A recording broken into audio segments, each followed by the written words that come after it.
My name is Chris, and welcome to today's installment of the Camperdan Files.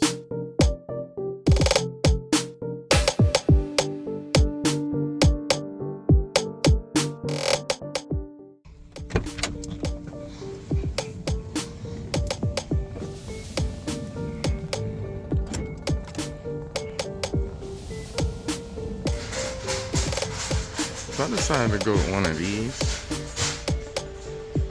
hammers here. Hoping that this one works for what I need to use it for. I'm looking at these prying tools too. Love tools. Don't necessarily need them, but I like to have them. I'm gonna get one of these wheel chucks. Go ahead and throw that in my basket. Wasn't exactly on my list, but I'm getting it because it'll be used today. Ooh. Got a few goodies here. I'm gonna get back in the R50 and head home. Today we're gonna cover some more suspension work. We're gonna go ahead and change the ball joints. These things have been in need of attention for quite some time now. I just looked under the truck as recent as yesterday, and the driver's side ball joint is leaking grease. So it's definitely time. We went ahead and we took our center caps off and we broke all of our lugs loose on the driver's side and passenger side alike. We have our R50 supported on a set of 6-ton jack stands. And I like these jack stands because of this particular feature right here.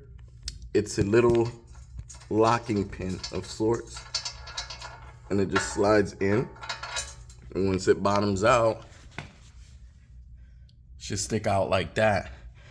So if there's any problems, you have something to catch the vehicle as it's coming down, so it don't come down on you.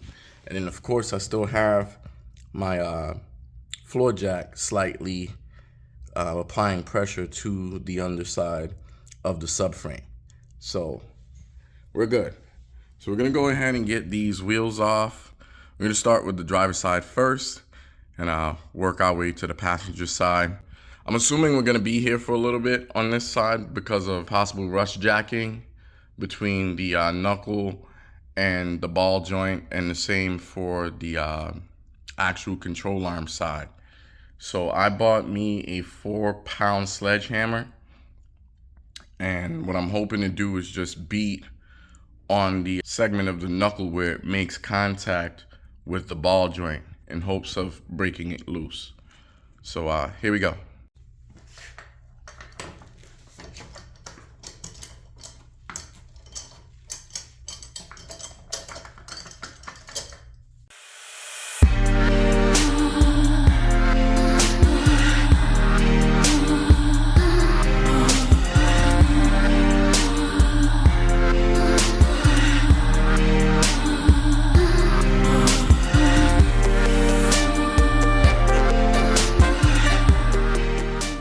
As you can see right here, that's grease.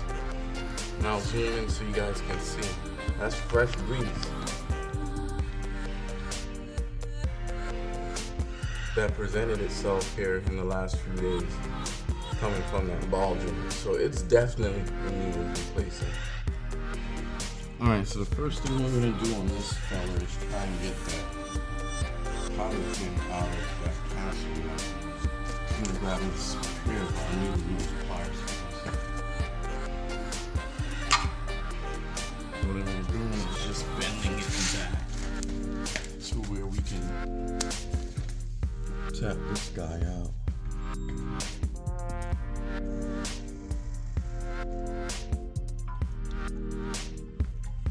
Come on, got it, man.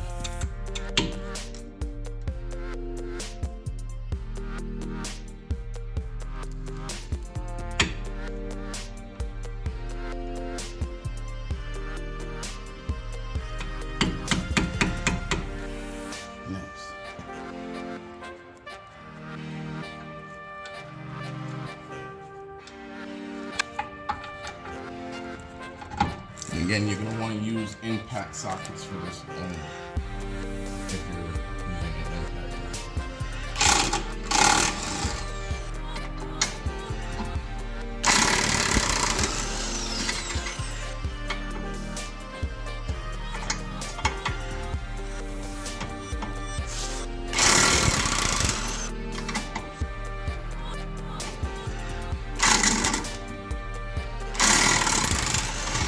You can see our ball joint is completely free now. For those of you who are looking to replace your worn out ball joint, you will have to remove the snap ring, and that's going to allow you to move your axle assembly out just far enough to get that old ball joint out. We're going to go ahead and slap the new one in. Here's our replacement ball joint.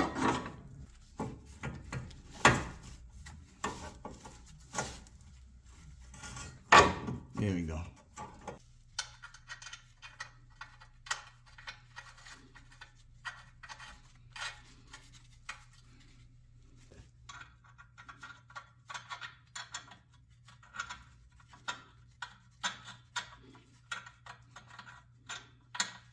Because what we want to do now is evenly draw back in all of these nuts where the ball joint connects to the control arm.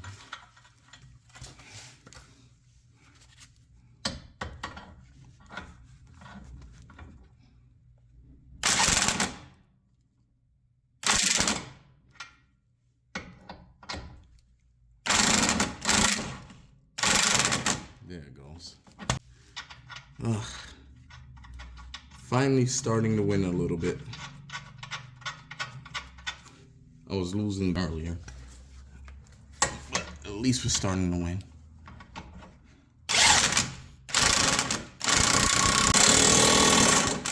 It's on there.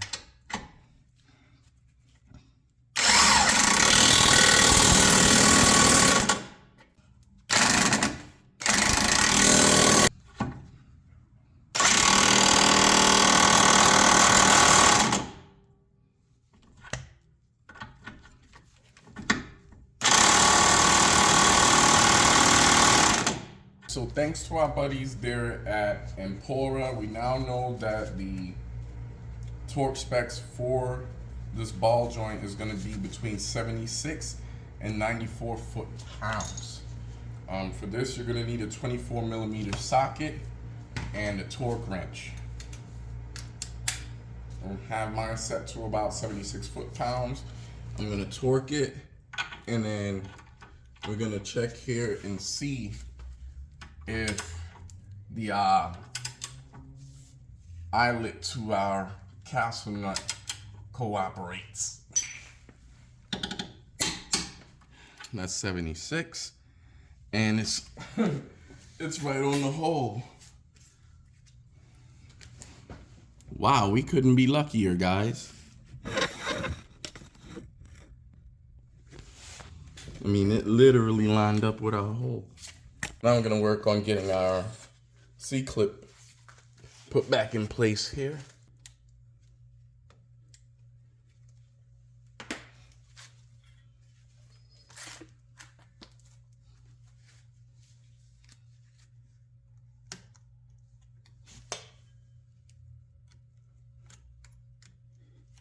Our C-clip is back where it lives. We have our wheel back on, our lugs are snug. We'll leave the center cap off as a reminder to torque these guys to spec. So our driver's side ball joint has been replaced, and this is pretty much what your cotter pin should look like when you put it in. Let's go ahead and move over to the passenger side.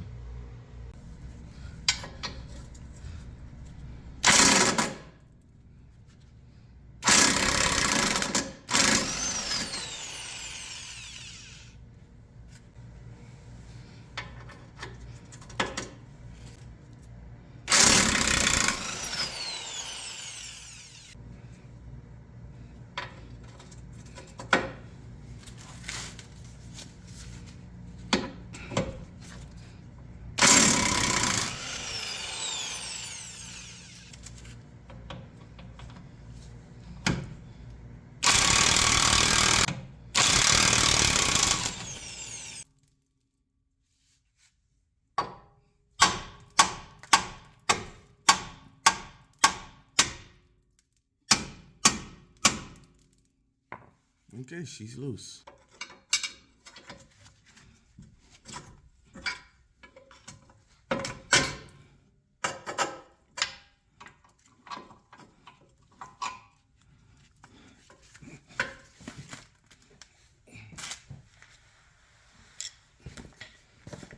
I'm gonna push our control arm down and out the way here.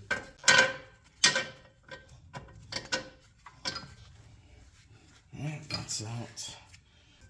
I'm gonna see if we can get our axle to come out.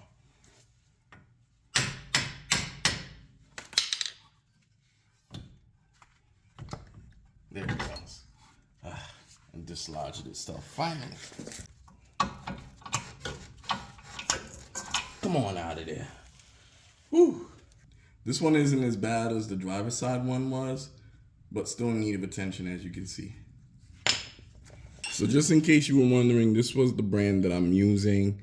I found these on Rock Auto. They're relatively inexpensive and seems like really good hardware, but only time will tell.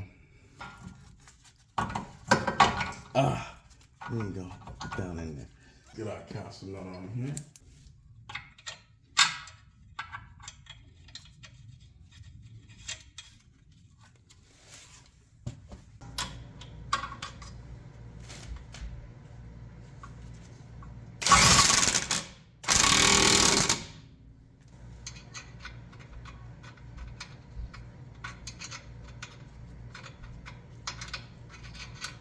Yeah, I still encountered some resistance, but it went all in all, it went a lot faster on the passenger side.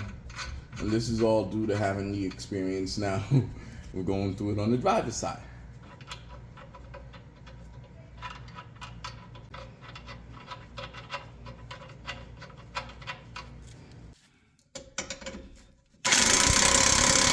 Click. Give me the gateway, please. Bam. Oh, there it goes.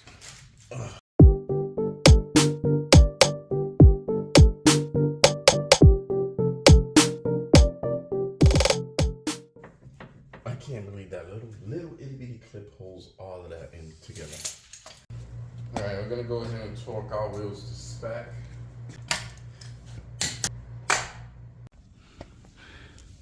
Driver's side ball joint on the left, passenger side on the right. But look at our driver's side, guys. Look at this. That thing was split wide open. So yeah, I'm glad I did this. I'm gonna go ahead and take Camper Dan for a rip and feel things out. So just taking my R50 for a quick spin here. It feels so much better. You gotta do sway bar end links and a few other odds and ends and a little bit of exhaust work too. Just a few more tidbits. But yeah, it rides so much better, especially considering the little bit of work I've done in the rear. I still got a lot of work to do back there, but I'm content. My. Look at this ginormous box we got from Rock Auto, guys. Yeah. This is just a portion of the order. Let's see what we have in here. Oh yeah. So here we have our KYB replacement struts for the front end. So in this box, we have our dust boot.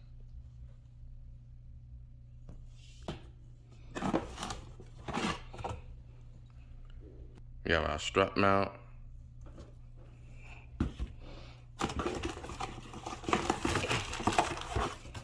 And some supporting hardware. We already have the other supporting aspects of our planned lift for this R50.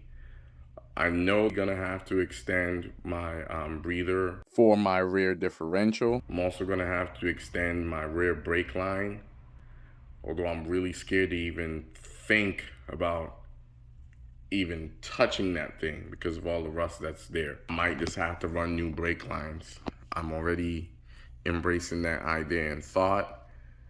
It's just having my truck down for any length of time, that's not gonna work for me. Alright guys, so that's going to do it for today's video. Thanks again for stopping by the Camper Dan Files. Once again, my name is Chris. I also want to take this time out to give a huge shout out to our most recent subscribers. We're rapidly approaching 300 guys. Thank you so very much. If you haven't subscribed yet, go ahead and do so you can stay in the loop with all of the fun and exciting changes that I'm going to be making to my R50. And until next time, keep using your Pathfinder as a Pathfinder, on or off the pavement. Also, don't forget to like, share, and comment.